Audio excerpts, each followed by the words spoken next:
describe him to me.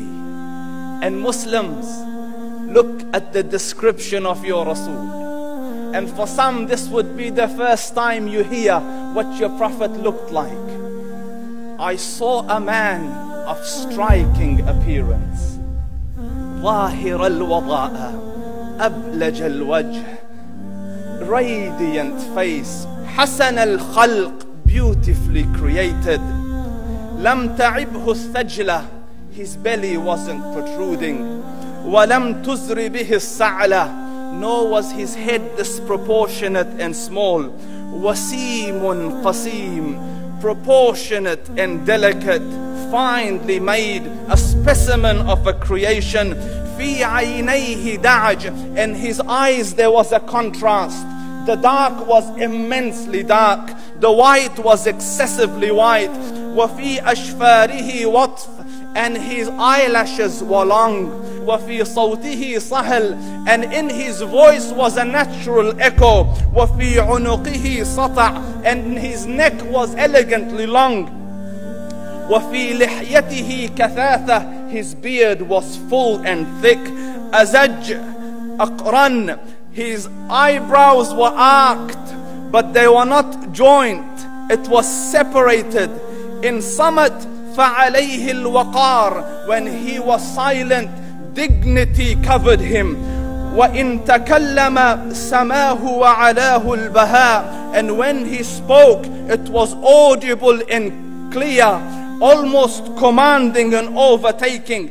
أجمل الناس وأبهاهم من بعيد, from afar the most striking and outstanding in appearance. وأحسنهم وأجملهم من قريب, and when he came near, the best of them and the most handsome of them in closeness.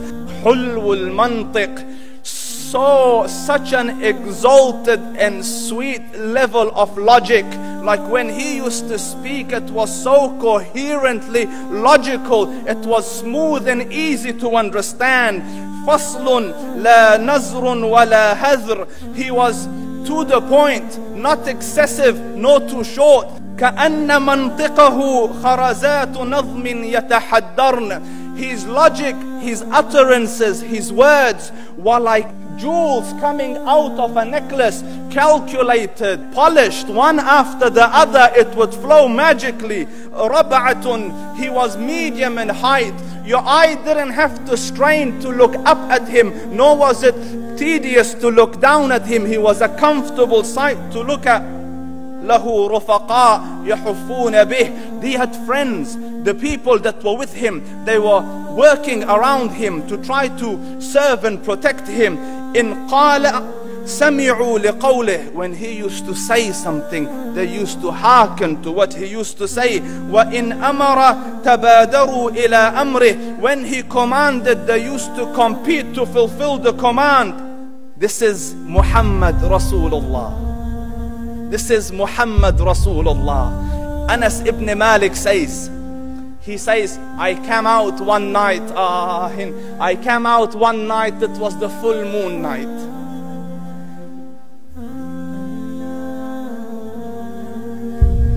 And I looked at the moon, and in the desert, understand, the moon is an awesome sight. It is smooth, it is radiant, it is clear, it is gentle compared to the scorching sun at which they are used to. So the moon was the epitome of beauty. So he says, I came out at a full moon night and I looked at the moon and I saw it, beautiful, handsome. So I said, let me go see if the moon is more handsome or my Prophet is more handsome. Let me see if that is more beautiful or the Prophet is more beautiful. So I went and I saw him standing afar. So I looked at his face and I looked at the moon and I looked at his face and I looked at the moon and I looked at his face and I looked at the moon, and he said, Wallahi, he was more handsome than the moon in its entirety. That is just the look of your Rasul. Aisha radiyallahu anha says, I was sewing with the needle. My needle dropped in the dark. I couldn't find it. I said, Ya Rasul, I can't find it. He moved his face close, and I swear, out of the radiance of his face, I found my needle. And the Prophet sallallahu alaihi wasallam was mind-bogglingly handsome, but his handsomeness was covered with waqar and jalal and hayba. The Sahaba say, when we used to sit at his feet, two feelings conflicting would come on the heart. The first one, you wanted to look at him. You wanted to behold the majesty of his face. And when you wanted to look up, shyness used to overtake you, so you used to look down. Amr ibn al-As says, I sat with him many times, but if you ask me to describe his face, I can't describe it.